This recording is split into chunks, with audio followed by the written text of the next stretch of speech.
administración prefiere que Listo. sea por el celular. Listo, adelante, maestra.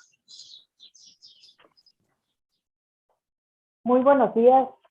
Qué gusto encontrarles en este espacio, en nuestra primera actividad en conmemoración del orgullo LGTBQ+.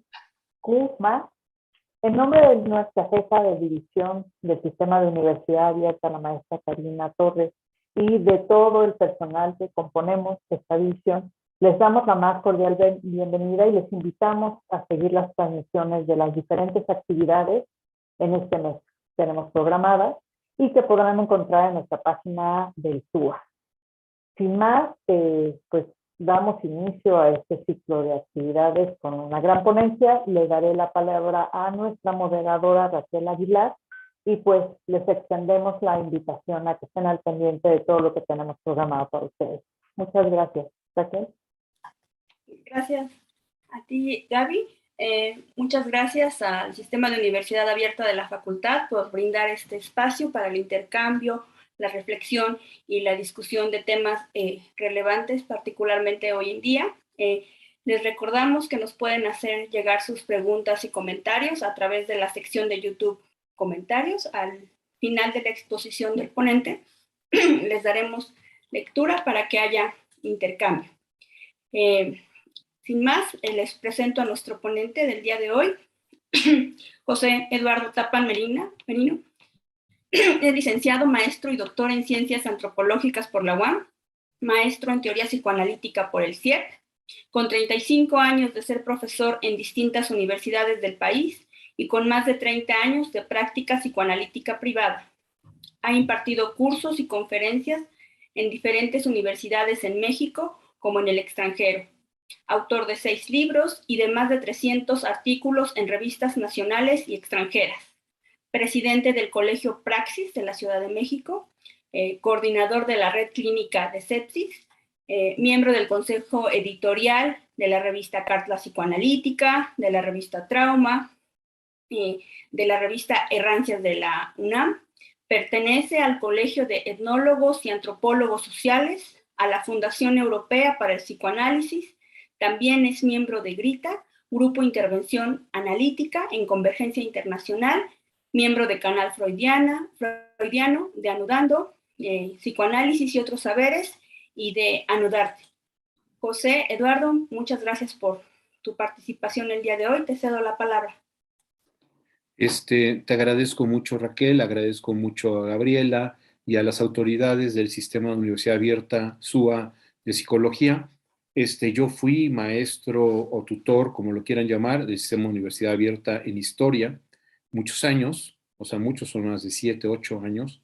Entonces conozco el sistema y bueno, pues espero disfruten y que les sea interesante esta plática. Muchas gracias, SUA, por esta oportunidad. Bueno, me parece importante primero, les voy a leer una cita. Creo que esta ponencia es interesante para ustedes porque, digamos, comienza el mes hoy es el primer día del mes con esta ponencia, y esta ponencia no estará caminando del lado de lo que es, digamos, lo que hoy sería políticamente correcto. El psicoanálisis casi digamos, por una cuestión de fundación, no camina con lo que es políticamente correcto. Les voy a leer una cita de Lacan que escribió en 1957. 57. El psicoanalista no se recluta entre quienes se entregan por entero a las fluctuaciones de la moda en materia psicosexual. Jacques Lacan. ¿De qué se trata todo esto? O sea, este asunto de la comunidad, digamos, de la comunidad que se reconoce a sí misma como una comunidad a partir de sus prácticas sexuales, de sus orientaciones sexuales, pues es ya, digamos, un tema interesante. O sea, digamos, como el factor aglutinador tiene que ver con una orientación de género y cómo eso tiene que ver además con una cuestión de prácticas sexuales. Y me parece importante porque me parece un pobre aglutinador. O sea, hay una serie de posibilidades, o sea, digamos, la gente tiene su vida sexual, toda una serie de cosas, y puede ser filósofo, físico, tener una sexualidad abierta, cerrada, fluida, homosexual, heterosexual, lo que sea, y finalmente se vincula con gente, de alguna forma, con quien tiene una serie de afinidades, y esas afinidades pueden pertenecer a diferentes ámbitos, no solo en el sentido de reconocerse alrededor de lo que es una orientación de género y una práctica sexual, ¿no? Me parece importante considerar, por ejemplo, recuerden ustedes que Freud fue muy perseguido en su época por haber propuesto la idea de una o sea, de pensar en la sexualidad en los niños. Todos los miembros de su época lo acusaron a él de pansexualista, en el sentido de que pensaba que la sexualidad era el centro de muchas de las cosas. Y entonces, esa cuestión de la condición supuesta pansexualista en Freud, lo que nos muestra es que Freud empieza a abrir las puertas de un mundo que había sido censurado, acallado, oscurecido en la época, y como les decía, no solo eso, sino además dice, hay una vida sexual infantil. O sea, esta idea del niño como el santo, como el bueno, como el lindo, como la criatura sin ningún tipo de potencia, sino todo era simple y sencillamente como lo proponía Rousseau y muchas de las psicologías actuales, como consecuencia del proceso de socialización. Él no aportaba nada, no había nada en la criatura. Y Freud lo que propone es que el niño al nacer, esto es esencial, este va a ser el centro de toda la discusión psicoanalítica. O sea, lo que propone Freud es que las mujeres al dar a luz, no dan a luz un niño o una niña. Ni siquiera, o sea, ni siquiera dan a luz un ser humano. O sea, lo que dan a luz es un coso raro. En términos alemanes, dan a luz un ES, un es. Ese es un concepto que toma Freud de un médico prusiano, Grodech, que es el ES, que podríamos traducir como el eso. Recuerde que fue traducido por Bonaparte como el ello. Y nosotros, cuando estudiamos psicología, hablamos de ello, yo, super yo, ello. Cuando ese ello es el es, que podría ser el eso. Yo prefiero pensarlo como eso. Entonces, las mujeres lo que dan a luz es un eso. Y si quieren así ponerlo más claramente, un eso coso raro, pero no nada del orden de lo humano. Eso tendrá que ser un proceso y paradójicamente, y eso es lo que nos muestra la teoría psicoanalítica, quiero decirles que no solo es Freud, sino muchos de los postfreudianos e incluso Lacan y otros aceptan esta idea donde lo que nace entonces, para que pueda ser humano, fíjese que aquí hay una diferencia profunda con muchas psicologías, en donde la psicología lo que proponen es que entonces el niño entrará en un proceso de socialización, le llaman socialización, en donde el niño empezará a aprender toda la serie de características de lo que es lo humano en el hombre, ¿no? Freud lo que propone es lo opuesto. Freud propone que lo humano no es algo que la criatura aprenda, sino que lo que la criatura se hace humano como efecto del proceso de desaprendizaje de lo animal, de lo instintual. Por eso él se ocupa claramente en usar un concepto como trif y no instinct, porque lo que quiere decir es que lo que gobierna las fuerzas, digamos, inconscientes en la criatura, no son instintos, sino pulsiones. Y la pulsión es un concepto que tenemos que seguir en la filosofía alemana, en Schelling, Fichte, pero sobre todo en este sentido de pensar que esta tradición de la filosofía alemana, en donde aparece el concepto de trip, pulsión, se aproxima, por ejemplo, al concepto de voluntad en Schopenhauer, en donde lo que dice es que hay algo en la semilla de la secuoya, en la pequeña semilla de la secuoya, que está la potencia de ser uno de los árboles más grandes del mundo. Ahí está ya la potencia de eso. En la semilla ya está la potencia de ser manzana. Si se despliega esa potencia, pero entonces en ese sentido, como potencia de ser. Entonces la pulsión, una vez que nace esa criatura, que debe ser desanimalizada, desinstintualizada, sacada del reino de la naturaleza, para inscribirla en la comarca del reino de lo simbólico, en la comarca del reino, eso se va obteniendo como efecto del proceso de desnaturalización. Esto es sumamente importante porque entonces el psicoanálisis, a partir de Freud, considera que entonces este proceso en la criatura genera una perversidad polimorfa. Los niños nacen con una sexualidad polimorfa, no son algo, no son definidos. O sea, los genitales no intervienen, porque no interviene tampoco si hay mamá, papá, o sea, esos factores no intervienen, porque la criatura va a ser a partir de una serie de operaciones de carácter, digamos, simbólico, en el proceso de desnaturalización que podrá ser en el mundo. Entonces, bajo esta perspectiva, no se nace siendo niño, no se nace siendo niña, sino lo que se va a construir es una sexualidad polimorfa. Y esa sexualidad polimorfa, en el proceso de estructuración de la sexualidad, se requiere del ingrediente, o sea, si desaparezco lo masculino en lo que va a ser el cóctel simbólico de la estructuración de la subjetividad, desaparece lo femenino. Si desaparezco el no, desaparece el sí. Si desaparezco lo bueno, desaparezco lo malo. O sea, en la computadora, el sistema, el hardware de la computadora se basa en ceros y unos, unidades binarias. La estructuración de la subjetividad humana es binaria. ¿Siempre somos binarios? No.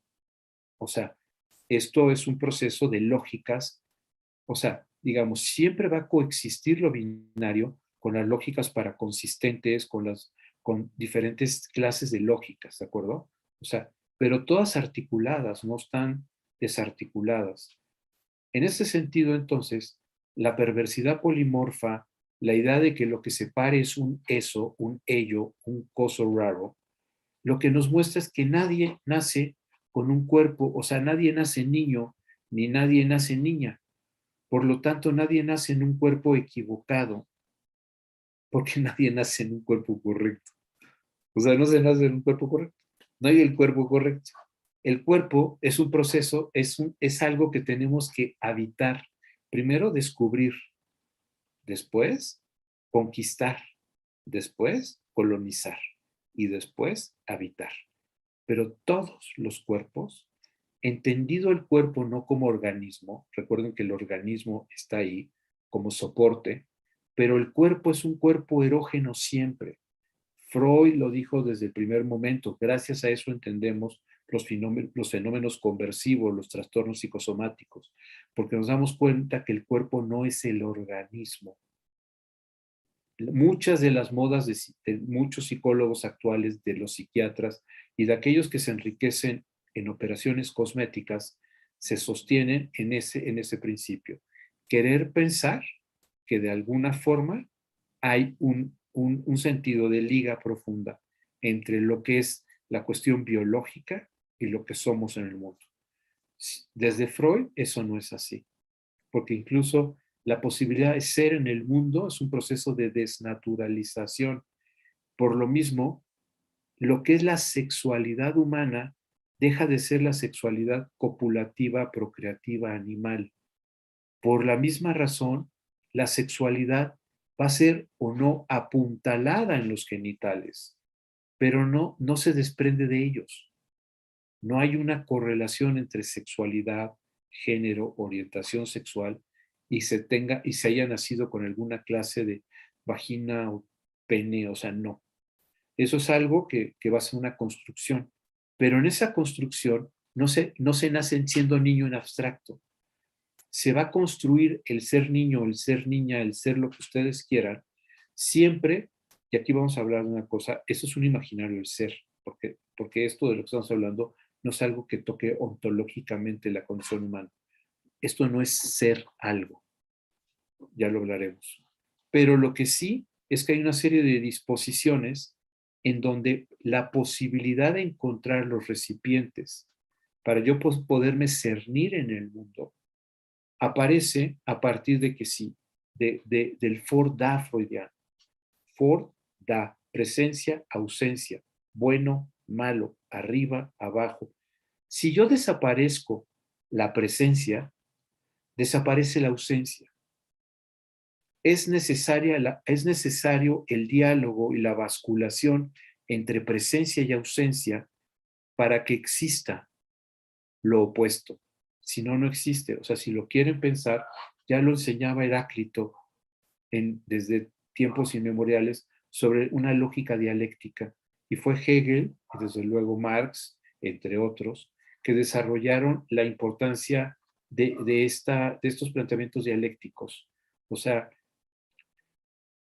así es que entonces vemos que lo que es el género, lo que es la sexualidad, lo que es el sexo, para decirlo de alguna otra manera, vamos a hacer una diferencia aquí entre todas estas cosas, es algo no se parte de eso, se llega a eso. Es decir, hay una serie de mecanismos, de procesos que de alguna forma van a ir confluyendo en lo que nosotros vamos a poder llamar una orientación o de género, de sexo, de partener. O sea, son tres elementos que no son correlativos. Y además, no están apuntalados en ninguna parte del cuerpo. No hay algo, por ejemplo, se los pongo así, en el Amazonas. ¿Por qué se llama el río de las Amazonas? Porque los españoles, cuando estaban conquistando esa zona de Brasil, creo que estaba ahí, había unas guerreras, mujeres guerreras, que fueron muy valientes y los estuvieron atacando a los españoles. Entonces dijeron, debe ser las Amazonas de la famosa mitología griega, ¿no? Las Amazonas. Porque ahí las mujeres son guerreras. O sea, si ustedes ven todo lo que son, por ejemplo, muchas tradiciones celtas, hay mujeres que fueron mujeres guerreras y fueron mujeres que comandaron ejércitos. O sea, antes del cristianismo, sabemos que, por ejemplo, en Europa, las mujeres tenían importantes papeles como líderes, como guerreras, como muchas cosas, ¿no? Y el tema es que el cristianismo, que sí es, digamos, patriarcal y falocéntrico, etcétera, etcétera, sí quitaron a las mujeres del centro para poner a los hombres. Pero eso es una construcción artificiosa. O sea, la cultura nos muestra que había esas posibilidades para hombres y mujeres. No, las cosas no fueron así, fueron construidas así en Occidente, ¿no? Pensamos, por ejemplo, también la homosexualidad como si fuera un asunto en donde el homosexual hombre tiene que vincularse o identificarse con una serie de patrones femeninos, lo cual sabemos que no es cierto.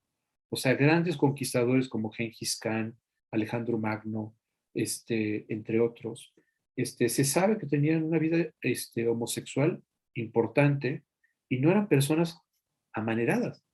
O sea, entonces tenemos estas cosas que hemos construido hoy, incluso, por ejemplo, este sentido en lo femenino de, ¡ay! Los gritos y no sé qué, no sé cuánto. Y si ustedes ven, ninguna mujer de ningún pueblo indígena de México o de América Latina o de América del Norte, Sioux, Navajo, lo que sea, Tzotzil, Náhuatl, hace eso. Esos ya son, digamos, recipientes que ofrece la cultura, que nosotros pensamos que eso es ser femenino. Eso no es ser femenino, es estar siendo a partir de una serie digamos, de principios culturales, idiosincráticos, ideológicos, y eso podrá cambiar de una época en época, de una cultura a otra cultura. En este sentido, entonces, si empezamos a abrir este rango, empezamos a darnos cuenta, por ejemplo, de que en la sociedad griega siempre fue una sociedad, bueno, digamos, una sociedad, estoy hablando, digamos, en la época de Sócrates, Platón, todo digamos, todo lo que podríamos pensar como la época de oro de la cultura griega, eran sociedades esencialmente, uno, pederásticas y dos, homosexuales. Los hombres tenían una experiencia sexual con hombres. Sin embargo, esa experiencia sexual con hombres no era una experiencia sexual, era contractual. Todos los jóvenes efebos en esta relación de Erastés y Eromenos, del que ama y el que es amado, esa cuestión, el tema es que los patriarcas podían cumplir el papel activo y los jóvenes tenían que aceptar el papel pasivo. ¿De acuerdo? Si había algún patriarca que quisiera permanecer en el papel pasivo, tenía que rasurarse porque la condición de la barba era algo que los hacía ciudadanos. Y ser ciudadanos era la posibilidad de generar lo que era importante para esa sociedad, digamos, una serie de familia, o sea, tener hijos, descendencia, para que haya herencia, residencia, todo ese tipo de cosas. Pero sus prácticas sexuales no estaban regidas bajo un sentido de ser homosexual, heterosexual, bisexual. O sea, si le hubiéramos preguntado a Sócrates, oye, ¿tú tienes relaciones homosexuales con Alcibiades? O sea, Sócrates hubiera dicho, no sé de qué me hablas. O sea, no sé de qué me hablas. O sea, que he tenido relaciones con él, sí, claro. Y con mi esposa también. Entonces tú eres sexo fluido. Le digo, ¿soy qué? O sea, no sé qué soy. O sea para tu sistema pobre de catálogo, ¿soy sexo fluido? Pues sí, soy sexo fluido. Sí, entonces estamos hablando de un hombre de 300 años antes de Cristo, que él se identificaba bajo esa serie de cosas y él pensaba en la dialéctica. Sí, no, bueno, malo, arriba, abajo. Toda una serie de disposiciones. Entonces, qué es lo que estoy queriendo transmitir? Que de alguna forma una cosa es lo que es la estructuración psíquica. Esa estructuración psíquica es una cuestión de carácter sincrónico, es decir, no tiene que ver con las circunstancias ni culturales ni sociales, es decir, no tiene que ver, o sea, con ser Cheyenne, Sioux, Navajo. Los Cheyenne, Sioux, Navajo, que eran homosexuales, ellos eran o líderes guerreros o chamanes, porque les decían que tenían el doble espíritu, el masculino y el femenino. Entonces, por ejemplo, Oscar Wilde, cuando es apresado en Inglaterra, es apresado en Inglaterra por sodomita, no por homosexual. Lo que se penaba en Inglaterra era la sodomía. Incluso hay un poeta inglés muy importante que fue acusado de sodomía por su esposa, porque él tenía deseos de tener sexo anal con la esposa. Y eso era lo que era el delito. O sea, no se podía hacer. Y entonces, si una persona era homosexual, se suponía que era sodomita. Y ese era el tema de lo que estaba legislado digamos, para los ingleses en ese momento. Entonces, ¿qué es la vida sexual? Va cambiando de una época en época, de un periodo en un periodo. Hoy tenemos el momento de mayor apertura para poder ver lo que es la sexualidad, falso. Eso lo único que supone es una profunda ignorancia. Si ustedes ven cualquiera de las vasijas del siglo VI antes de Cristo, van a ver ustedes zoofilia, van a ver ustedes que un hombre penetra a una mujer mientras simultáneamente es penetrado por otro hombre. Van a ver ustedes una diversidad de prácticas sexuales que ya estaban legisladas y acostumbradas en lo que era la tradición griega de 600 años antes de Cristo. Y si pensamos en los ritos que eran las bacanales todo lo que era el sistema Dionisios, yo creo que hoy ni siquiera nos lo imaginamos. O sea, entonces nada más por aquello de que hay muchos que se sienten que están en la super vanguardia, pues no. O sea, están simplemente mostrando algo que ha estado acompañando al humano desde que es hombre, que es que la sexualidad es algo elástico, es algo que de alguna forma no está condicionado a nada del orden de lo biológico. Los genitales es donde se apuntala la diferencia sexual, no de donde sale la diferencia sexual. Entonces, no existe el hombre. Yo quiero que me operen para convertirme en hombre. Yo quiero que me operen para convertirme en mujer. No existe ni el hombre ni la mujer. Cada hombre es un hombre distinto y cada mujer es una mujer distinta, porque cada uno se va haciendo en un diálogo tenso y complicado con una serie de representaciones que tienen que ver con la diferencia. Eso es lo que nos constituye. Entonces, es a partir de la diferencia que vamos generando las condiciones de poder ser en el mundo. Ahora, algo importante. Lacan, en 1953, en un famoso seminario que estaba trabajando sobre el yo, lo que muestra Lacan es algo que todos ya sabemos. Quizá en el 53 era importante y novedoso todo eso, pero después toda la propaganda subliminal y toda la información que tenemos en donde sabemos que una persona puede llegar a una tienda y decir, yo quiero ese producto porque fue condicionado subliminalmente. Él supone que lo quiere. Y si yo le pregunto, me dice, sí, lo quiero. Y no sabe que en realidad él está siendo, digamos, conducido por una serie de mecanismos inconscientes para que él suponga que quiere, porque lo que hace el yo es, cuando no entiende las cosas, es generarnos la mascarada de que entiende, de que tiene sentido. Eso lo escribió Freud en El yo y el ello, claramente. El yo es un jinete en un caballo que no conoce, que no controla. Es aquí donde una persona puede decir, estoy convencido de que soy totalmente no sé qué. Y es verdad, eso es totalmente en ese momento. Después puedo hacer otra cosa, porque lo que quiero que quede muy claro es que el género no tiene que ver con nada del orden del ser. El género tiene que ver con un sistema de clasificaciones que se da a partir de un contexto sociocultural, a partir de una serie de condiciones históricas. Y entonces el género cambiará como cambien las modas, cuando cambien las maneras en que podemos habitar nuestro cuerpo, las cosas, y podemos inventar más cosas. Pero lo que es importante es que el hecho de querer ser algo, de suponer que somos algo, por ejemplo, nadie es heterosexual, no es cierto, no existe la heterosexualidad, no existe la homosexualidad, no existe el sexo fluido, no existe, nadie es eso, lo está haciendo. Y pues después podrá hacer otra cosa o no. Los contextos y las circunstancias hará que muchos de los elementos que está tomando en ese momento estén puestos de una manera o de otra.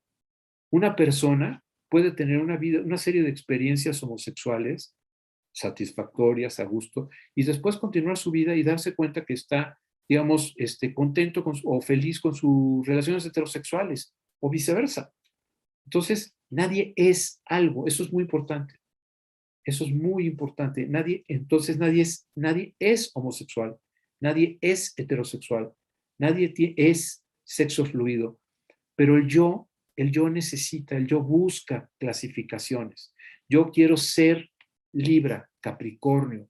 Yo quiero ser del Club Rotario.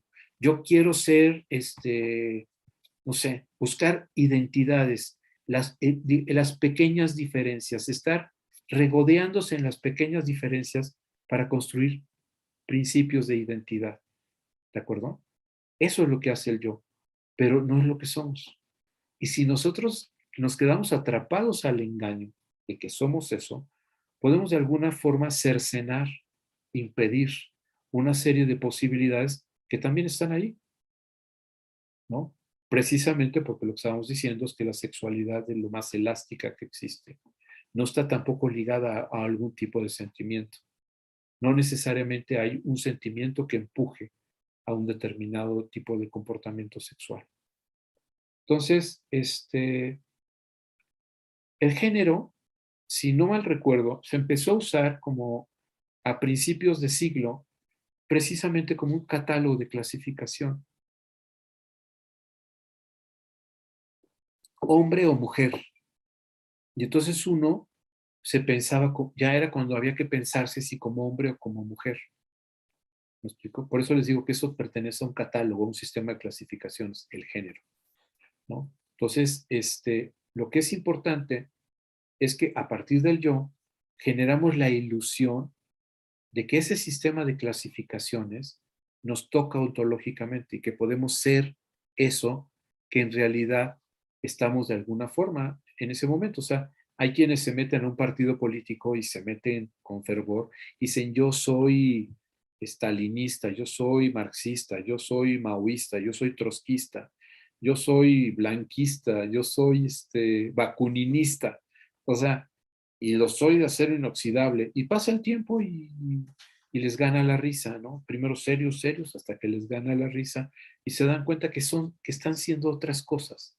Esa diversidad es lo que caracteriza precisamente la pulsión. La pulsión, entonces, al alejarse de los criterios biológicos, en este sentido, en donde necesariamente un disparador, por ejemplo, en este sentido, para los animales de nariz húmeda, cuando un macho se percata con el olfato de las feromonas de la hembra, no puede no montarla, no es libre de elegir. ¿Tengo ganas o no tengo ganas? No, no es libre de elegir. Tiene que montarla. En el hombre, la pulsión hace, por ejemplo, pensando en una sexualidad procreativa, pero no necesariamente el hombre que está frente a la mujer desnuda, eso va a ser algo que logre una erección en él. A lo mejor lo que necesita es que ella se vaya desnudando, que ella vaya, necesitan construir, volvemos al espectro de lo simbólico. Y todo ese espectro de lo simbólico es lo que de alguna forma George Bataille, en un trabajo maravilloso que se llama El erotismo, nos muestra que es eso que precisamente, si quieren ustedes empezar a hablar de diferenciación entre esto que es el mundo de los animales y el mundo de los hombres, es el erotismo. Y Bataille propone que el primer acto erótico que tenemos, que se tiene en la civilización, fue el momento en que cuando apareció un cadáver, hubo algo, un sentimiento, una pena, hubo algo, y entonces se le tuvo que ungir al cadáver, pues no sé, con plantas, ceras, perfumes, y entonces o hubo una pira ardiente donde se quemó o se le enterró, hubo un tratamiento funerario. Ya no, los cadáveres no eran como heces fecales, como excrescencias. Hubo algo ahí agregado. Eso agregado, esa pena y ese trámite que las personas empezaron a tener con estos considerándose deudos, eso era precisamente lo que George Bataille llamó el erotismo. Y entonces el erotismo también empieza a impregnar lo que es el ámbito de las representaciones culturales, sociales, y empiezan los coloretes. Todos sabemos que en Egipto son los hombres los que empezaron con pintarse los ojos, con todo eso. Es muy bonita la etimología de cosmético. Cosmético significa cosmos. Cosmos es orden. Entonces, cosmético significa ponerse en orden. Es ordenarse, ¿no? Eso es cosmético. Entonces, los egipcios eran los primeros en hacer eso. Pero ojo, esto es muy importante porque lo hacían los hombres para otros hombres y para las mujeres. Pero estos hombres que estaban haciendo eso, lo hacían porque en casi todas las tradiciones animales, y nosotros la copiamos desde el espectro simbólico, los que hacen ese tipo de cosas que se llama el paro, en el reino animal, por ejemplo, cuando el pavo real despliega toda su cola y hace su danza para seducir a la hembra no tiene esa cola así tan maravillosa y todo este tipo de cosas. La leona no tiene esa melena, ¿no? O sea, en el reino de los animales en general, los machos son los que tienen los colores, en las aves, son los que hacen toda la serie de cuestiones para lograr en esas danzas el paro, entonces eso que se llama el paro, lograr el cortejo y la atracción de las hembras. Eso se tradujo al reino de la cultura, pero no es porque fuera así, sino nosotros lo copiamos. Y entonces empezamos, a partir del erotismo, a apropiarnos también del cuerpo, de la vida erótica. Y por ejemplo, si ustedes ven a un Masái, bueno, digamos, tradicional, o un Watusi tradicional, pues lo que hacía un Watusi tradicional era poner a la mujer de espaldas y copular en ella. Y después se iba. No había un sentido de que se pusiera de frente y platicaran y no hubiese esas prácticas eróticas, no estaban entre los Masái, no estaban entre los Watusis, entre muchos pueblos. Sí están, por ejemplo, en los bonobos. Los bonobos, digamos, esa subespecie de los chimpancés, sí tienen esas relaciones sexuales donde están cara a cara, ¿no? Con su, y donde empieza a haber otro tipo de cuestión. Digamos, ahí no hay erotismo, pero sí hay un contacto diferente. La sexualidad entre los bonobos es una sexualidad profundamente activa, pero no podemos decir que se enamoren, que se amen. O sea, eso es lo que empieza a surgir con el erotismo. Empezar a que el paquete emocional de la experiencia sexual se fuera articulando y complejizando. Y entonces es donde prácticas sexuales pueden ser llevadas a tales niveles en donde podemos ver todas las tradiciones en la India, gracias al erotismo y todo esto. Por ejemplo, el tantra, en donde lo que en la experiencia sexual tántrica se busca es la comunión entre Shiva y Vishnu. Están buscando la comunión sagrada. Es decir, están buscando la epifanía, no el orgasmo. O sea, los practicantes de la sexualidad tántrica vieran la pornografía, dirían, ay, mis vidas, esto es como ejercicio de aeróbics. O sea, les está faltando el erotismo, les está faltando la sustancia. Ahora sí que están en la forma, pero no entienden el fondo, dirían ellos. Los otros, como están en lo interesante, es estar caminando en la, en la cuerda floja, sin red, y desde ahí van a pegar un salto para tener una sexualidad enorme, y el chiste de la sexualidad es durar mucho. O sea, todo el espectro de lo que significa la pornografía, ¿no?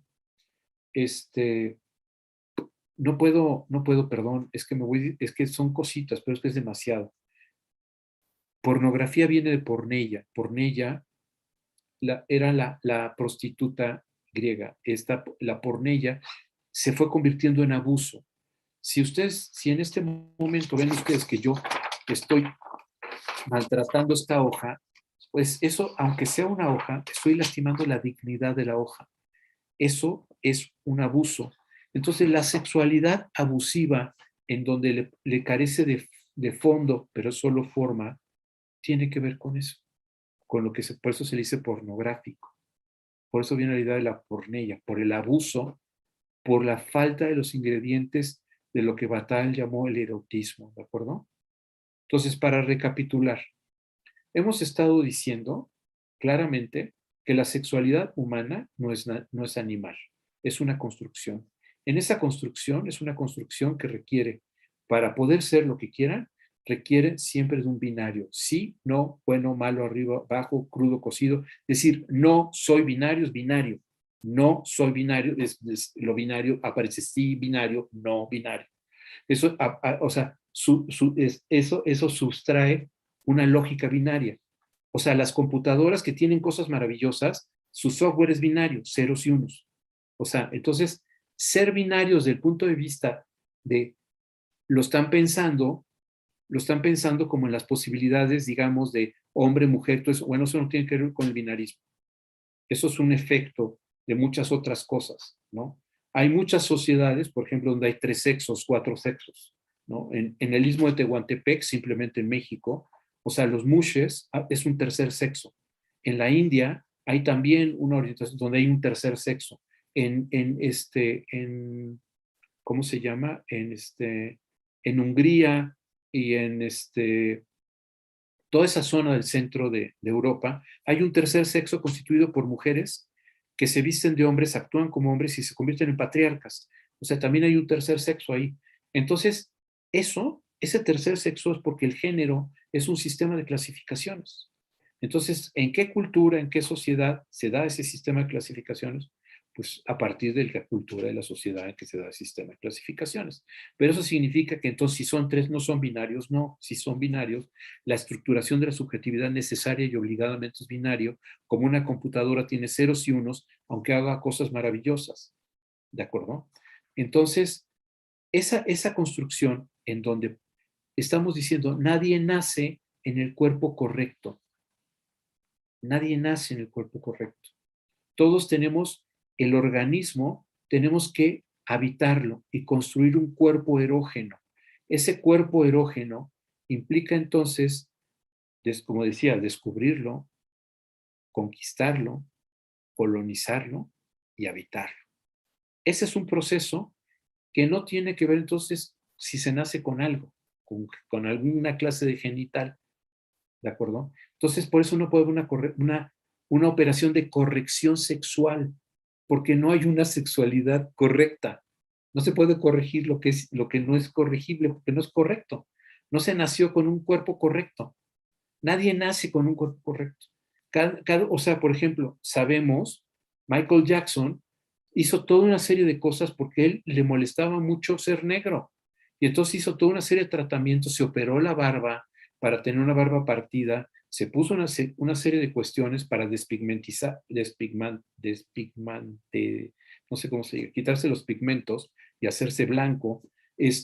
Hay, por ejemplo, una mujer en Estados Unidos que ella dice que desde los 4 años estaba convencida de que ella quería vivir en una silla de ruedas, quería que le cortaran las piernas. Fue con los médicos y los médicos, ninguno le quiso cortar las piernas, pero ella pensaba que ella estaba segura de que quería estar en la silla de ruedas. Entonces, lo que quiero decirles con todo esto es, por ejemplo, una persona que se diga es que yo de verdad sí soy mujer, nací con genitales, con pene, con todo ese tipo de cosas. Lo que sucedió en alguna de las Olimpiadas, donde un hermafrodita que tenía no desarrollado bien los genitales y que entonces competía como mujer, pero tenía, digamos, toda la musculatura y toda una serie de cuestiones de complexión de un hombre que ganaba en las Olimpiadas, pues las competidoras mujeres decían, es que, perdón, es que ella no es mujer. Y él decía, es que yo sí me siento mujer. Y entonces aquí el tema de lo que estamos hablando es, o sea, está bien que se sienta mujer, pero o sea, que ella se sienta mujer es un asunto del yo, es un asunto que a mí me puede llevar desde el yo a construir una serie de certezas y de seguridades, en donde yo digo yo soy, pero no soy, lo estoy siendo, ¿de acuerdo? Entonces, ¿es correcto eso? O sea, las cosas, si yo me siento hombre, entonces puedo competir con gusto en tareas con hombres, si yo me siento mujer, puedo competir en las Olimpiadas y al rato quizá a partir de esta serie de circunstancias, los que estén corriendo sean o hermafroditas o transgéneros, mujeres transgénero, o tenemos que empezar a construir una nueva categoría que sea hombre transgénero, mujer transgénero, porque son categorías finalmente de lo que estamos hablando, sistemas de clasificación que tienen que ver con el género. O sea, yo soy homosexual, ese es el género, ese es el sistema de clasificación dentro de una cultura a partir de una serie de cuestiones. Para los que estén interesados en esto, es un texto maravilloso, Marcel Mauss y Durkheim, 1901, construye sobre sistemas de clasificación primitiva. Lo importante de esos sistemas de clasificación para cernirnos en el mundo. ¿De acuerdo? Lacan, entonces, construye un concepto que le llama sexuación. Entonces ya no estamos hablando de sexualidad, no estamos hablando de sexo, no estamos hablando de género, estamos hablando de sexuación. ¿Qué es la sexuación? Lacan dice, a ver, si somos consecuentes con Freud y decimos que el género no se desprende de los genitales, se apuntala en los genitales, pero se apuntala en los genitales como en Occidente, se apuntala lo masculino en el pene, los testículos, la corbata, el color azul, o sea, hay una serie de cosas en donde se apuntala esa diferencia sexual. La navaja, y en las mujeres se apuntala en la vagina, en el moño, en el rosa, ¿me explico? Todos esos son sistemas de apuntalamiento dentro de este sistema de clasificaciones. No es que así sean las cosas. Y también el rol y los papeles se distribuyen a partir de esta cosa, y esos también son imaginarios y también dependen de una época y de otra época y de una cultura a otra cultura, en donde se distribuyen entre hombres y mujeres y donde decíamos, ser femenino o ser masculino depende de una época y de una cultura, de una sociedad. Ustedes no verán a ninguna mujer tzotzi, náhuatl, haciendo, ¡ay, qué es eso! No. Esa construcción es una construcción cultural. ¿De acuerdo? O sea, una china tendrá otros parámetros, una japonesa, una africana. Entonces, nada más para que vean que estamos queriendo suponer que eso es algo que se es. Lo femenino está subsumido, pegado a lo que es una mujer, y no. Lo femenino son producciones culturales, sociales, idiosincráticas, en donde son formas de habitar a partir de una serie de roles, lo que nosotros consideramos el género. Y ese género, como decíamos, es a partir del sistema de clasificación de 2, 3 sexos, como lo pensemos. ¿De acuerdo? Entonces, Lacan lo que está proponiendo es, si estamos pensando en género, estamos en un rango. Si estamos pensando en sexualidad, pues estamos pensando en cómo habitamos nuestra sexualidad, que tiene que ver con los despliegues eróticos, con las zonas eróticas, qué hacemos con esa sexualidad, ¿de acuerdo? Pero si estamos en sexuación, lo que Lacan dice es, a ver, lo que yo voy a considerar, dice Lacan, como posición hombre, no masculino, masculino y femenino son conceptos freudianos. Lacan habla de posición hombre, posición mujer. Ahora bien, la posición hombre para Lacan no tiene que ver si se nació con pene o testículos. O sea, ¿tienes pene y testículos? Sí. Eso no te hace hombre. Ni te hace mujer. Eso no te hace nada. Nací con vagina. Ok, eso no significa nada. ¿Cómo te posicionas tú frente a este mundo simbólico? ¿Cuáles son tus referencias en este mundo simbólico? Entonces Lacan dice, por ejemplo, una chica, vamos a pensar, una chica que tiene el cabello, digamos, largo, que tiene 90, 60, 90, que está, que tiene, digamos, un vestido con un escote en la espalda y en los pechos, minifalda, con zapatos de tacón alto y que va caminando por la calle, Lacan diría, ella es un hombre. ¿Por qué diría Lacan, ella es un hombre bajo ese sentido? Porque ella está haciendo aquello que socialmente se concibe como, digamos, si quieren ustedes, lo completo. Ella está haciendo, en términos de esta concepción, el falo.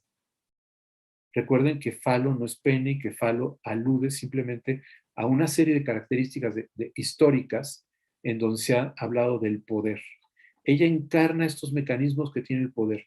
Para ponerlo así, si lo pusiéramos en la báscula de Anubis y pusiéramos a esta mujer 90, 60, 90 y pusiéramos en la otra báscula a un general de ejército, de Estado Mayor Presidencial, con todos sus galardones y todo, pues harían lo mismo.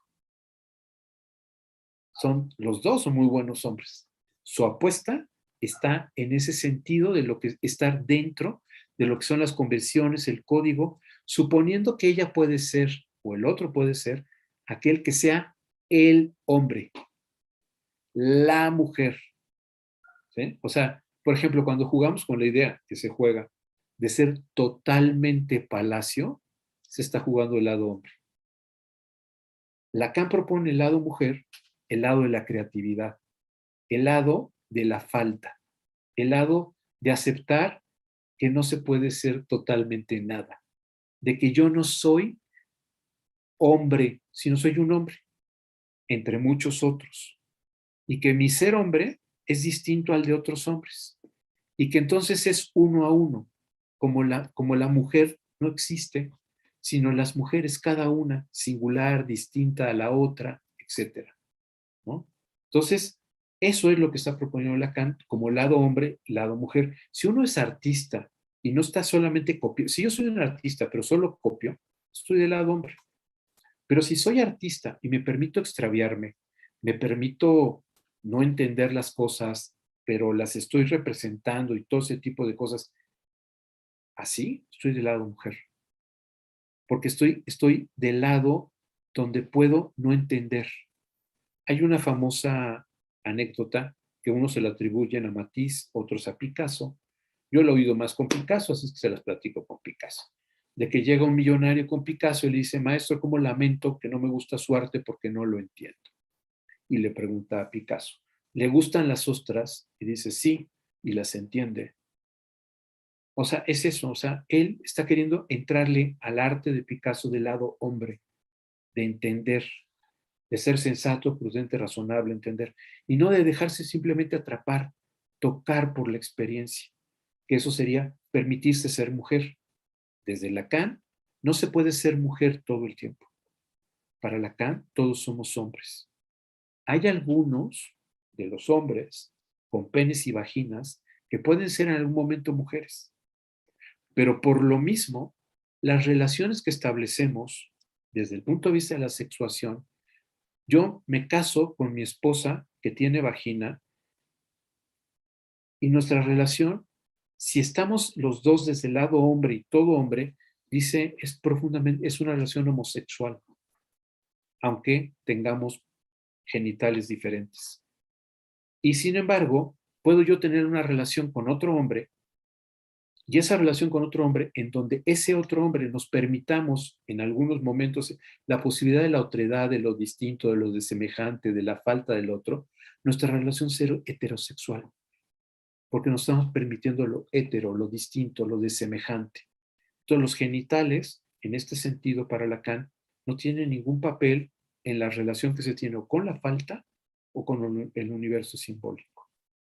Entonces, espero más o menos en esta, híjoles, breve plática, haber mostrado las pequeñas diferencias entre género, sexualidad, sexo y sexuación, porque creo que eso nos permite de alguna forma tener más instrumentos, más herramientas para poder entender los fenómenos que están acaeciendo hoy y que quiero decirles, como se los planteé en un principio, no son nuevos. O sea, esto mismo tenemos testimonio que sucedió 600 años antes de Cristo. Que no hayan tenido, digamos, la difusión, eso es, digamos, desde el cristianismo tenemos ahí una manera en que todo ese tipo de cosas se fueron aplastando, subyugando, oscureciendo y demás, ¿no? Pero han estado siempre. Pero entonces, si hay preguntas, comentarios, y si no, porque pues, tengo aquí un largo tema ahí para poder seguir conversando con ustedes. Por ahora solo hay comentarios de agradecimiento y preguntan si va a estar disponible la conferencia posteriormente, y claro que sí, en nuestro canal de YouTube de la Facultad del SUA. Si tú gustas seguir, o bueno, yo tengo una pregunta, tú me dices si al final o de una vez. Pues adelante. Ok, bueno, justo en esta conmemoración del Día del Orgullo LGBTIQ+, estas personas que están en proceso de construcción de su identidad, que como bien mencionas es transitiva, han pasado por experiencias de violencia, ¿no? Hoy que estamos en la Facultad de Psicología, ¿qué podrías decirles a esta comunidad de psicólogas, de psicólogos, para no replicar esa violencia en la atención de las personas que tocan a la puerta de su consultorio o que están en la parte de los recursos humanos, en las aulas? ¿Podrías comentarnos algo al respecto? Bueno, pues el tema de que la violencia, o sea, la intransigencia social, o sea, la tiene cualquiera, la misma comunidad la puede tener. O sea, la intransigencia, o sea, recuerden ustedes que los movimientos más importantes que se han hecho, a mi manera de pensar las cosas, fue Luther King y Gandhi. Y ambos eran predicadores de la no violencia. porque lo que estaban ellos era motorizando un movimiento que lo que estaban era despertar conciencias, porque violencia genera violencia. Y entonces estas legitimaciones de cómo hemos sido víctimas, quiero decirles que Hitler fue lo que dijo exactamente. Hemos sido los víctimas. Recuerden que Hitler sube al poder en 1933. La primera guerra es 14-18. En la primera guerra perdieron el imperio prusiano, pierde la guerra, y entonces como pierde la guerra, pues se divide el imperio, toda una serie de cosas. Y entonces, ¿qué dice Hitler en 33? No seremos los víctimas una segunda vez.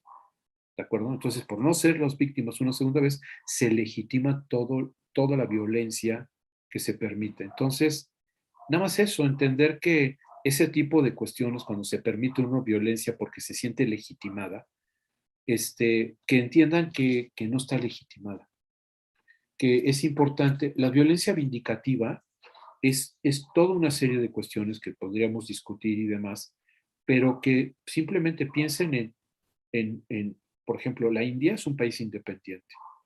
Si Gandhi hubiera sido una persona beligerante, no sería un país independiente. Tendría muchos elementos dentro de la comunidad británica para haber mantenido a la India, porque era muy importante mantener a India, digamos, al servicio de la comunidad de la corona inglesa. O sea, sin duda, el tema es que nos dio opción, porque fue generando una cuestión en donde todo el ataque y toda la violencia quedaban totalmente claras que venían de los agresores ingleses. Con Luther King, o sea, piensen ustedes simple y sencillamente, o sea, Malcolm X y Luther King. La pregunta es Malcolm X y todo lo que pueden ustedes pensar, incluso con los Panteras Negras en California y todo ese tipo de cosas.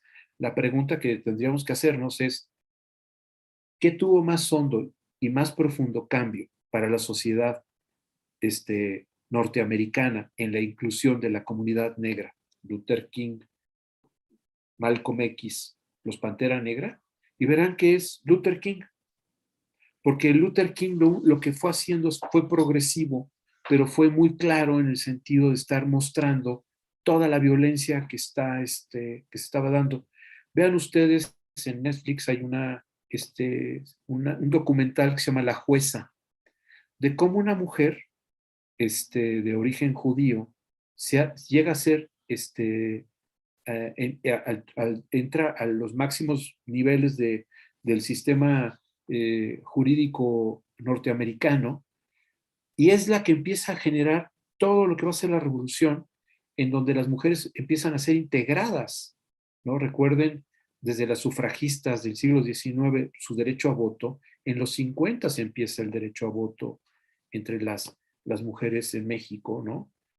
La época más o menos, poquito después de eso, es cuando empieza la revolución sexual, porque empieza a haber los anticonceptivos, la sexualidad en ese momento deja de ser procreativa, puede ser de esparcimiento. Entonces, todas esas revoluciones y todo ese tipo de cosas se han hecho así. O sea, desde la tradición Lilith y Eva, la que domesticó a Adán fue Eva. Lilith estaba blandiendo espadas en términos de Lacan, porque eran dos hombres batiendo espadas. Eva le dijo, ay, me das flojera, mano. Lo que hizo esta jueza en Estados Unidos, lo que hizo fue ir generando pequeñas batallas, pequeñas cosas, hasta que se logra lo que tenemos hoy en Estados Unidos, que es digamos, el sistema de protección y digamos, de diferenciación entre hombres y mujeres. Es una lucha que sigue dándose, pero desde luego nada que se le parezca a lo que eran los 50, los 60, o sea, para nada. O sea, ha habido un proceso gradual de cambio. Y en los otros casos, las cosas violentas siempre traen un retroceso. Yo sí creo que es importante entonces que o sea, que esta idea de mantenerse como miembros de una comunidad, yo creo que esa comunidad tendría también que crecer en otros sentidos, no solo por la identificación al género o a las prácticas sexuales, sino también para otro tipo de afinidades, ¿no? Otro tipo de cuestiones en donde se quede claro que sus posiciones sexuales y demás, pues es lo que hacen en sus casas y lo hacen ustedes, pero digamos, tienen otro tipo de cosas, son artistas, son deportistas, son científicos, o sea, quién sabe que sean, incluso luchadores sociales, o sea, lo que sea, o sea, construir ese tipo de cosas. Yo es lo que sugeriría nada más esta parte de ampliar los márgenes de aquello que los puede aglutinar, más allá de los sistemas de clasificación por su orientación sexual o de género. Y otra cosa importante, que no luchen por lo uno, sino por lo diverso. Es decir, no se trata de ser algo, sino de que se pueda hacer cualquier cosa. No, es que la legitimidad, yo soy tal cosa. No eres eso, no es cierto, te engañas. El yo te construye eso, pero mañana puede ser otra cosa. Entonces, entender eso, ¿no? Entender eso, que la sexualidad es plástica. Entonces, no se casen, o sea, porque eso los lastima. Les hace tener una sexualidad acartonada, les hace vivir la vida como si ese sistema de clasificaciones, el mundo así fuera, y no es así el mundo. Así lo están representando, pero no es así. Y puede ser de otras maneras, ¿no? Perdona más, Foucault, en los últimos años de su vida, fue un verdadero luchador por estas cuestiones, ¿no? Entonces, ahí hay un gran legado que hay que rescatar en las últimas conferencias que tuvo Foucault en Canadá y todo ese tipo de cosas. Hay cosas ahí muy importantes para, si se quiere, a una persona muy inteligente, muy culta y además, pues, digamos, felizmente homosexual, o sea, no tenía problemas él con eso, para poder dar cuenta de cómo él piensa esta cuestión de la diversidad sexual, el género, la sexualidad, la vida, las drogas, toda una serie de cosas. Muchas gracias, José. Me permito leer algunos de los comentarios. Hay agradecimientos, le comentan que está muy interesante esto que planteas, que es información relevante y clara, que es novedoso escuchar esta propuesta, sobre todo a partir de la articulación de los saberes de lo social y el psicoanálisis. Y Heidi Gabriela López dice, así es, lo hetero entendido desde su etimología. Lorena Hernández tiene una pregunta, dice, si me permites te voy a hacer las dos que hay y ya si gustas responder. Dice Lorena Hernández, muchas gracias por una conferencia tan interesante. Doctor Tappan, ¿cómo podemos pensar desde Lacan lo que hoy en día entendemos como asexualidad? Y también dice de Metaforal Leslie Crawford, se puede pensar entonces que el intento estaría en posicionarse más en la posición mujer, ¿no? Como pregunta.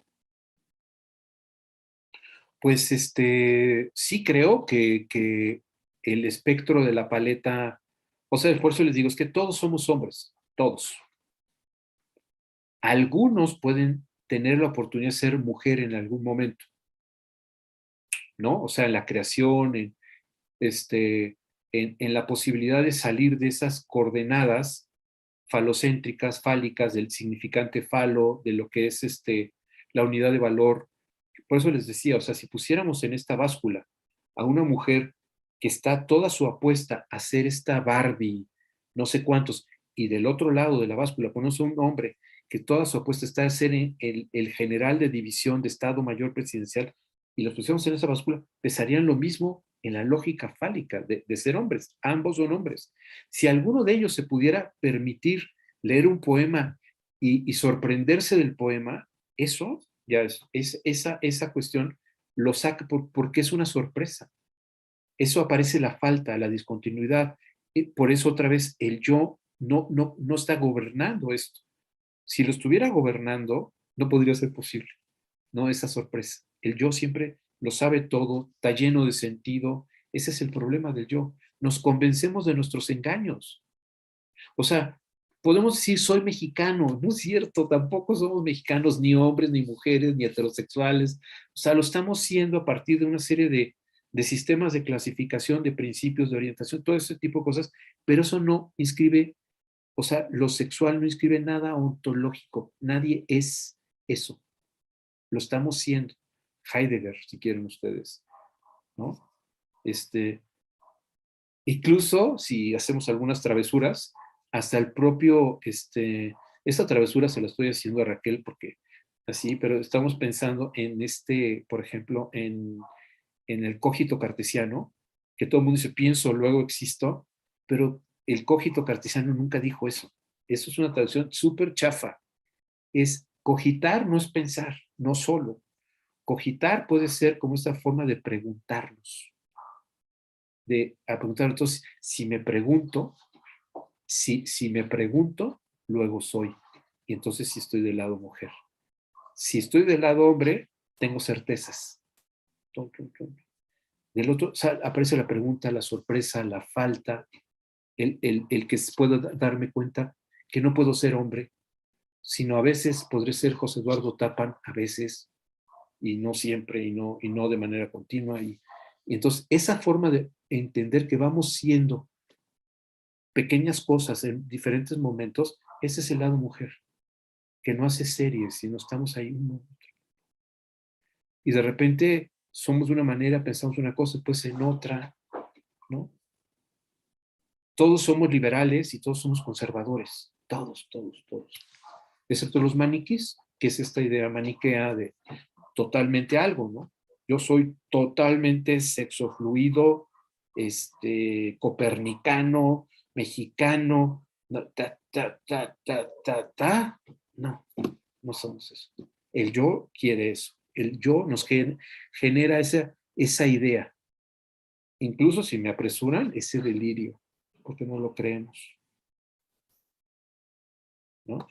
Entonces, todo ese saber es, pues sí, tiene este sentido psicótico, por esa certeza de la gran mentira. Pues no sé si respondí la pregunta o no, o generé otras. Me parece que sí. No sé si tal vez si continúa esta generosidad de tu parte de compartirnos tus reflexiones, se puede articular más lo que decía Lorena Hernández. Ella preguntaba cómo podemos pensar la sexualidad desde la Asexualidad. asexualidad. No existe la sexualidad. O sea, la sexualidad se expresa, o sea, para que entendamos un poco, porque si no, esto también nos podemos quedar como en una caricatura. Y hablábamos que hay diferentes planos de lógicas que estructuran la subjetividad. Decíamos que todos al principio estamos en una lógica binaria. ¿De acuerdo? Sí, no, bueno, malo. Decíamos que el proceso de construcción de lo que es lo humano en el hombre es un proceso de desnaturalización, en donde el instinto desaparece para que pueda aparecer la pulsión, ¿no? El domeñamiento del instinto es la pulsión. La apropiación, la simbolización es la pulsión. Entonces, el Taj Mahal, las actividades más grandes del espíritu humano tienen que ver con la sexualidad. Freud no se equivoca con la idea de la sublimación, ¿no? Esta parte donde en toda esa serie de cosas está lo sexual, pero ojo, por eso digo, lo asexual no existe. Sí, lo que pasa es que tendemos a suponer que lo sexual es lo genital, ¿no? Entonces, yo no quiero tener una vida genital o yo estoy fuera de las cuestiones sexuales genitalistas. ¿Ok? Es una cosa. Soy asexual. No. O sea, estás fuera de las relaciones sexuales genitalistas porque A, B, C, lo que quieras. No se puede estar fuera de lo sexual porque lo sexual, como decíamos, tiene que ver incluso con la inscripción que desarrolla maravillosamente Bataille en esta cuestión del erotismo, en donde todo eso es sexual. Todo este orden de cómo tramitamos el duelo es sexual. La creación artística es sexual. La meditación, en donde yo puedo estar tratando de encontrar el espíritu y el debate para deshacerme del ego y encontrarme a mí mismo, ese espíritu y esa cuestión es esencialmente sexual. La espiritualidad más destilada de la condición humana no se desliga de lo sexual porque es humana. Si no, sería, o sea, esa espiritualidad ya, digamos, ya es simbólica, ya es humana, ya está desnaturalizado. Luego entonces no se puede ser asexual. Sí, pensado como agenital, sí, desde la sexualidad, en donde, digamos, del cuerpo, todo ese tipo de cosas, sí, digamos, pero eso no tiene que ver con sexualidad, sino digamos, con la forma en que estamos habitando el sexo, ¿no? La práctica sexual. Eso sí. Muy bien, continúan los agradecimientos y reconocimientos a tu ponencia y dice Leslie Crawford, que muchas más gracias, excelente conferencia, así como Foucault quiere luchar contra eso. ¿Okay? Entonces, no sé si sigue en pie tu propuesta de compartirnos un poco más de estas ideas que has estado preparando. Claro que sí, o sea, por ejemplo, algo que me parece muy importante es que o sea, si vamos, por ejemplo, al sistema de clasificación, hay una parte, nada más para que vean cómo los sistemas de clasificación desde el texto de Marcel Mauss y Durkheim de 1901, Sistemas de Clasificación Primitiva, Michel Foucault, en un libro que se llama Las Palabras y las Cosas, cita a Borges, en donde dice, fíjense, esto es importante para que entiendan lo lábil, lo flexible, lo que son los sistemas de clasificación. Y entonces juega con la idea de que Borges tiene una enciclopedia china. Y en la enciclopedia china están clasificando las cosas a partir de sus criterios de clasificación. Y entonces dice, donde está escrito que los animales se dividen en A, pertenecientes al emperador; B, embalsamados; C, amaestrados; D, lechones; E, sirenas; F, fabulosos; G, perros sueltos; H, incluidos en esta clasificación; I, que se agitan como locos; J, innumerables; K, dibujados con un pincel finísimo de pelo de camello; I, etcétera; M, que acaban de romper el jarrón; N, que de lejos parecen moscas. O sea, estos sistemas de clasificación, o sea, nos parece absurdo, pero es como regimos nuestra forma de estar en el mundo. Y suponemos que el mundo está construido a partir de esas cosas. Y si yo les digo a ustedes, por ejemplo, en mi sistema de clasificación tengo a la ballena, tengo al caballo, tengo, ¿cómo se llama? Tengo al delfín, tengo al hombre, y en el otro grupo tengo al ostión, tengo a la araña, tengo al tiburón. Y ustedes me dicen, pero ¿por qué? ¿Cómo está tu sistema de clasificación? Ah, es que estoy pensando entre vertebrados e invertebrados. Entonces, mamíferos o no mamíferos, vivíparos o víparos. O sea, el sistema de clasificación es tan absurdo, tan absurdo. Por eso les digo eso de querer ser aguas. O sea, se van a lastimar ustedes si quieren ser algo de eso. Séanlo, pero no se compre una bandera y se avienten del castillo de Chapultepec siendo eso. No. O sea, esta parte de la cuestión de la clasificación es tan de risa que, por ejemplo, el ajedrez. ¿Dónde está el ajedrez en nuestro sistema de clasificaciones? Eso me parece a mí genial, porque eso es una demostración de lo que decía Durkheim y Marcel Mauss. Como nosotros le damos al ajedrez de que es muy cañón, o sea, no puede estar en los juegos de mesa, no puede compartir, no está en el grupo del dominó, no está del backgammon, de las cartas, no.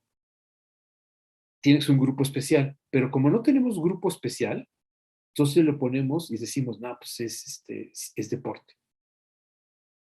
Entonces, el ajedrez es un deporte porque nuestro sistema de clasificación es pobre y no nos damos la oportunidad de que vaya haciendo otras cosas, pero entonces es deporte. El deporte es ciencia, el ajedrez. ¿Ok? ¿No? Entonces, bajo esas circunstancias, nada más es ver cómo de alguna forma todos los lazos sociales, todo ese tipo de cosas, nos van generando la idea de que nuestras posibilidades de ser en el mundo son como si esos sistemas de clasificación nos preexistieran, como si así fueran, como yo quiero ser hombre, y decimos, ese hombre no existe. Yo quiero ser mujer. Esa mujer que tú quieres ser tampoco existe, ¿no? O sea, vamos siendo lo que vamos pudiendo, ¿no? Con penes y con vaginas y con lo que quieran y sin lo que quieran, pero no somos algo, no podemos serlo, ¿no? Entonces, ser totalmente la mujer a partir de hacerme una operación transgénero para convertirme en la mujer es una trampa. Porque una mujer que tiene genitales, vagina y que es mujer biológicamente, tampoco es la mujer. Tampoco ella es la mujer, ¿no? Ni el hombre que nació con los genitales, pene y testículos, y una mujer se opera para ser el hombre, pues ninguno de los dos es el hombre.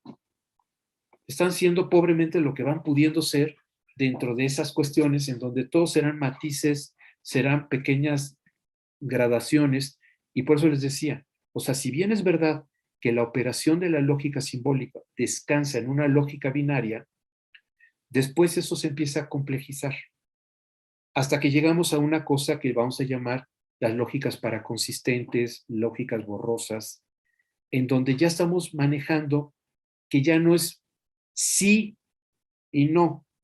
Para podernos estructurar psíquicamente era necesario sí o no. Si desaparecía el sí, desaparecía el no. Una vez aparece el no, y entonces en el diálogo entre el sí y el no, entre el for da, entre o a, presencia ausencia, se va constituyendo el uno y el otro. Pero una vez que eso ya está constituido y empieza a dar este proceso simbólico, se llega a un momento en que simultáneamente de esta lógica binaria, que son los cimientos, se dan otras capas. Otra vez Durkheim hablaba de la lógica del hojaldre, del pan de hojaldre, que es por capitas. Entonces hay una serie de capitas, entre una de esas capitas, de las ya, en donde ya estamos, para decir los superiores de esta cuestión, ya es una lógica borrosa. Entonces ya no es sí o no, sino qué tanto sí o qué tanto no. Ya no es ser hombre o mujer, sino qué tanto hombre o qué tanto mujer. Ya es un sentido de espectralidad, ¿de acuerdo? Y esa espectralidad es la forma en que estamos nosotros ya articulándonos con el mundo, en un mundo que obviamente no es maniqueo, no es bueno o malo, pero que la base en la que nos soportamos, la estructura psíquica, el lenguaje, el aparato psíquico, todo lo que ustedes quieran ahí, está en ese sistema binario y se iba. Entonces aquí ya en este sentido de la espectralidad es donde estamos, por eso no se puede ser hombre. ¿Y qué tanto hombre?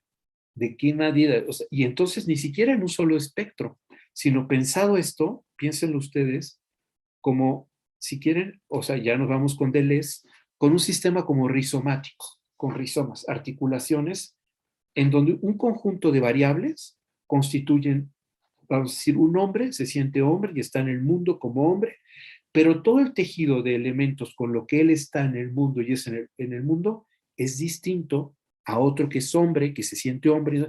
Cada forma de articular es distinto.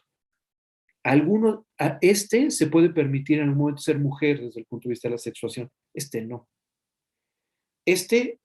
Vamos a poner dos que sí se permiten la posibilidad de acceder a ser mujer desde el punto de vista de la sexuación, pero son hombres y ambos tienen pene y testículos. La manera en que están articulando su sentido de lo que es ser hombre es diferente.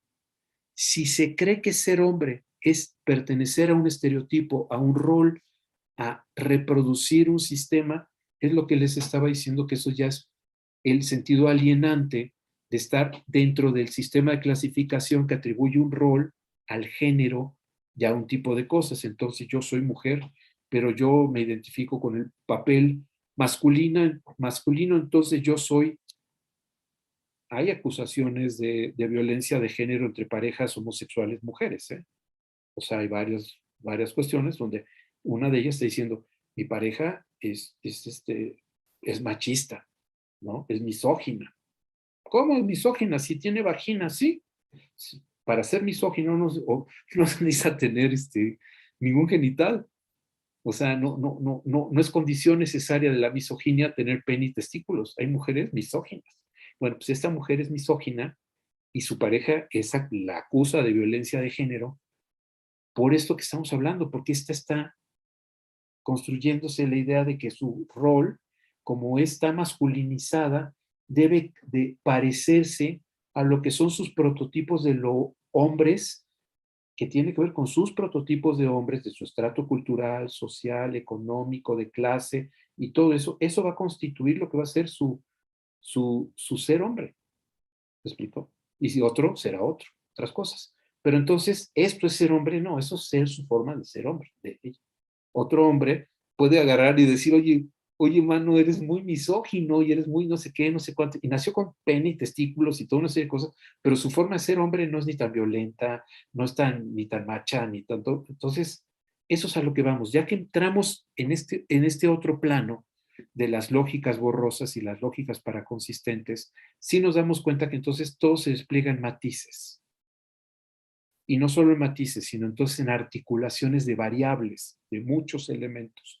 Somos collages, cada uno somos siendo en el mundo collages, recortes significantes, ¿no? Toda una serie de cosas. Y cada uno es, y 15 hombres y 15 mujeres, cada uno será distinto al otro. No se puede ser el hombre o la mujer. Yo soy mujer. Y entonces me opero y me pongo lentejuelas. Y me pongo uñas largas, rojas, y no sé qué hago. Pero digamos, todo eso lo hago. Y mi prototipo de ser mujer es reproducir un rol de una mujer que idealizo y que tiene que ver con un estereotipo de una mujer que además otras mujeres detestan porque la sienten frívola, no sé qué. Y entonces yo soy mujer y además identifico al ser mujer todos los manierismos y entonces construyo un personaje de ser mujer que tiene que ver con toda la serie de identificaciones y elementos que tengo. Eso es ser mujer, ¿no? Eso es, él está siendo mujer de esa manera, ¿no? Pero no es mujer. Nadie es mujer. Ninguna persona que nace con vagina es la mujer. No existe. Ni el hombre, eso no existe. Pues creo que más o menos sería, espero que haya sido útil, claro. Sí, muchas gracias, José. Si me permites 2 preguntas ya para ir cerrando.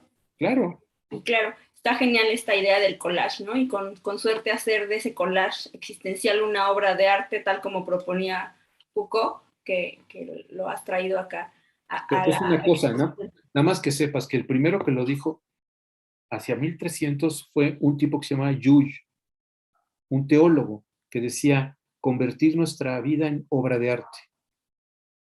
Era un teólogo catalán, 1300, o sea, digamos, caminando la mano un poquito antes de Bacon. Vale, muchas gracias. Y las preguntas son de Leslie Crawford. ¿Cómo lidiar con la posición fálica que el mismo sistema social exige que asumas, como el capitalismo, etcétera? Y Heidi Gabriela López García dice, ¿no habrá un resto que quede por fuera de lo simbólico?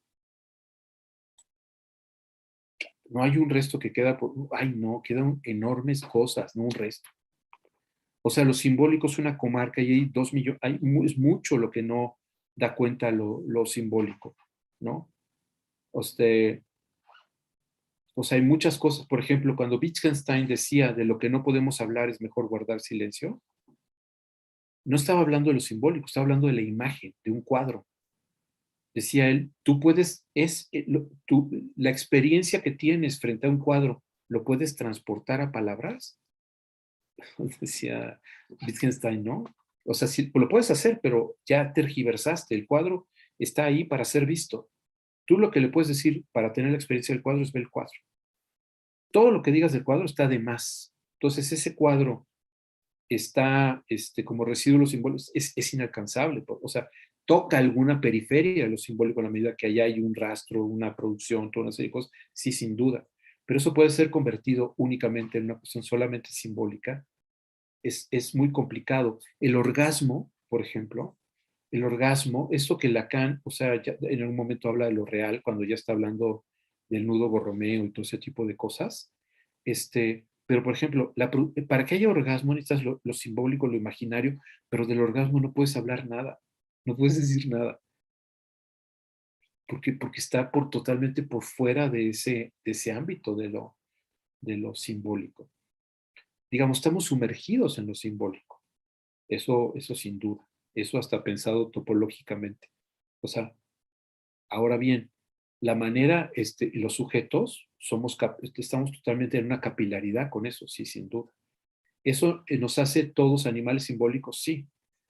¿Eso es todo? No, no, no, no, no, no, no. Algo que precisamente Lacan construye a partir de las fórmulas de la sexuación es la lógica del no todo.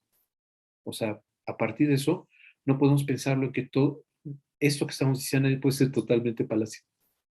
No puede ser. O sea, no se puede algo, todo no se puede. Sabemos que ahí hay fracturas, facilidades. Entonces, ¿el orden de lo simbólico tiene fracturas? Sí, claro. Y lo imaginario también. Y lo real también. O sea, no hay nada que esté completo. Entonces, hay restos. Pues, el famoso objeto A en Lacan es esta producción que es algo que es del orden de lo simbólico, lo imaginario y lo real. Por eso lo pone en el centro del nudo borromeo. Precisamente porque no es simbólico, no es real y no es imaginario. Es todo eso, es lo que articula la posibilidad de todo eso. Eso es el objeto A. Y si quieren saber qué es el objeto A es el mundo. Todo el mundo es objeto A. Todo vínculo con el mundo es objeto A. ¿Y dónde está ese objeto A? Eso que estamos hablando de ternorio, eso es un sujeto. Entonces, el centro del objeto A es el centro del sujeto, el ombligo. Entonces, ese ombligo está dentro, ¿sí? Y fuera. O sea, entonces, ¿cómo? Entonces, ¿no hay dentro y fuera? No. Es una banda muy... ¡Pum! Somos adentro, afuera. Es muy complicado todo esto, pero eso es. Entonces, sí está, digamos, ya es mucho más complejo, pero sí, sí, no, o sea, claro que hay cosas por lo simbólico. Y esta parte del capitalismo es esto, o sea, es este tipo de ofertas. O sea, el capitalismo nos ofrece posibilidades de ser en el mundo, de estar en el mundo a partir de esta subjetividad del mundo, de qué cosa es ser atractiva, de qué cosa es ser deseable, qué cosa debo hacer para tener una sexualidad adecuada. Por ejemplo, lo que hablaba hace rato, desde el capitalismo no se puede entender la sexualidad tántrica. O sea, no hay manera. Porque toda la sexualidad desde el punto de vista capitalista tiene que ver con satisfacciones inmediatas, o sea, aparatos para estimular el clítoris, o para estimular el pene, para no sé cuánto. Todos son cosas totalmente genitalistas. Es una sexualidad despojada de todo el espectro del erotismo. Es, digamos, es lo más próximo al estímulo.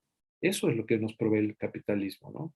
Esta parte de una sexualidad en donde lo que se está buscando simplemente es una economía del placer, pero de un placer, si quieren ustedes, Lacan hablaba de la sonrisa del idiota, de un placer estúpido, o sea, de un placer pobre, de un placer muy inmediato, como el bungee. Bungee puede ser una experiencia maravillosa, ¿no? Es un monto de afecto impresionante, pero no es una calidad de afecto, ¿no? O sea, no es lo mismo tener la oportunidad de ver un atardecer o un amanecer o las nubes que el bungee. O sea, sin duda quieren montos de emoción el bungee, pero el tema es que eso se... ¡pum! Entonces, si eso es lo que necesitan, si ahí va la economía libidinal a partir de los montos de afecto, no de la calidad del afecto, de cómo lo distribuyen y cómo lo ponen, pues entonces esa es la lógica del capitalismo, ¿no? Entonces, un manual de operaciones en los canales y la sexualidad pornográfica y dan orientación de maneras circenses de cópula, ¿no? Y de cosas y excentricidades y de meterse algo y entonces con un aplauso eso se prende y no sé qué y no sé cuánto y tal cosa. Y algo que me parece también genial, perdón, pero es esta parte donde venden incluso perfumes con feromonas, y uno dice, les temo informarles que los que tenemos nariz así seca, no captamos el concepto de las feromonas. Los que tienen nariz húmeda, sí. Nuestros primos hermanos, los lemures, todos, o sea, dentro de los changos más próximos a nosotros con nariz húmeda son los lemures. Para ellos sí la comunicación olfativa es importante.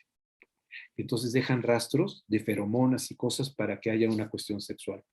Pero desde que desaparece la nariz húmeda, nos vamos a Brasil, están los monos aulladores. Ellos gritan y todo, tienen que aullar para atraer a las hembras y entre ellos y todo, porque es el sonido, ¿no?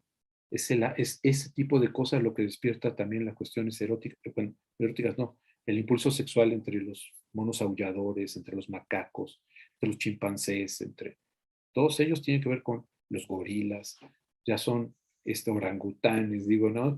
Ya todo ese espectro ya de primos hermanos nuestros, ya el tema de narices húmedas no aparece. Entonces, ¿qué hacer con el capitalismo? Pues entender que es una oferta de una serie de cuestiones y lo que tenemos que hacer es, digamos, si entro a un restaurante y yo me oriento a partir del menú, me voy a extraviar. Entonces, lo que tengo que hacer en un restaurante es cerrar los ojos y preguntarme qué se me antoja. Algo fresco, algo caliente, algo líquido, algo así. Y entonces me empiezo a preguntar qué es lo que deseo y entonces abro el menú y a partir de mi deseo oriento lo que quiero, pero no viceversa, porque entonces estaré en la lógica capitalista y estaré comiendo lo que los psicólogos que diseñaron el menú han construido para orientar mi gusto. Y yo voy a estar segurísimo de que soy fluido y quiero la hamburguesa, porque estoy seguro de tantas, estoy lleno de certezas, ¿no? Y aquí lo que hay que eliminar es la certeza. Muchas gracias, José. Nos dice Karina Prieto si podrías compartir alguna bibliografía y que muchas gracias por tu participación. Bueno, lo que acabo de decirles, parte de lo que dije, va a salir publicado en un libro colectivo del grupo Grita, en un congreso que se hizo el año pasado, precisamente donde se discutió esto, la cuestión de la diversidad sexual, la orientación, todo esto se discutió. Y entonces estará en un par de meses ese libro. Lo que puedo también es, tengo un canal de YouTube, en donde me pueden ustedes seguir, que soy José Eduardo Tapan. La verdad creo que así aparece, entonces YouTube, José Eduardo Tapan. Sobre todo si les interesa el psicoanálisis de orientación lacaniana, mi interés ha sido siempre cierto tipo de difusión y de entender que no necesariamente utilizar un léxico barroco oscuro es la condición de posibilidad para poder entender un pensamiento. No lo creo. Yo creo que si se ha entendido a Lacan o la física cuántica, se puede decir de manera simple. Y si no, pues no. Entonces tengo el canal, chécalo, porque ahí aparecerá esta cuestión. Y va a haber un congreso en Francia en noviembre, donde ahí voy a presentar otra ponencia. Y bueno, ahí estará presentado todo esto. Entonces, el tema es que yo me serví de muchos textos, porque como hizo ¿cómo se llama? La presentación Raquel, yo soy licenciado, maestro y doctor en ciencias antropológicas. Entonces, como dicen, pelao que es el mendao, no deja de ser pelao. Entonces tengo lo antropólogo por ahí, y tengo la maestría y el doctorado en psicoanálisis, ¿no? Entonces, también, y aparte soy psicoanalista, y me interesa todo este camino lacaniano. Entonces tengo mi construcción, puede ser un poco sui generis en ese sentido, ¿no? Hay un texto de Pommier que habla sobre género, chequenlo, búsquenlo, está incluso creo que está en PDF, ¿no? De Gerard Pommier. Y desde luego, bueno, tus libros y artículos. Libros, sí, sí, exactamente, tengo, pues sí, tengo varios libros, ahorita saqué 3 libros, tengo uno de introducción epistemológica al psicoanálisis, porque los otros son ya más claramente sobre psicopatología, tengo uno sobre la cuestión del cuerpo, o sea, hay varios temas, uno sobre psicopatología como posición subjetiva, otro que se llama Pensar la clínica, otro que se llama Introducción epistemológica al psicoanálisis, y bueno, varios otros, uno que se llama Oscura claridad, otro que se llama Clepsidra, que es sobre análisis social y psicoanálisis. Ahí está el híbrido, la relación entre antropología y psicoanálisis, y y algún otro que ya se me olvidó, ¿no? Por lo pronto está tu canal de YouTube, que vale la pena mencionar, tiene los temas en cápsulas que son muy amenas, y ahí van a encontrar la conferencia del día de hoy, y también en el canal del SUA, de la Facultad de Psicología de la UNAM, aprovechando para agradecer el espacio al SUA, al equipo de trabajo, desde luego a las personas que nos compartieron sus inquietudes, sus preguntas, y que visualizaron esta conferencia, y desde luego a ti, José, por tu disposición a hablar en este espacio. Querida Raquel, muchísimas gracias a ti, como siempre, por tus invitaciones, a Gabriela, a todas las, a Karina, todas las autoridades de ¿cómo se llama? Del SUA, y como les decía, yo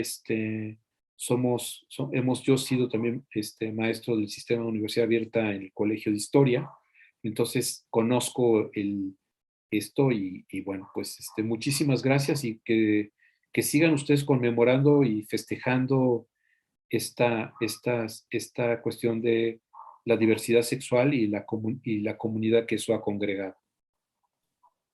Excelente.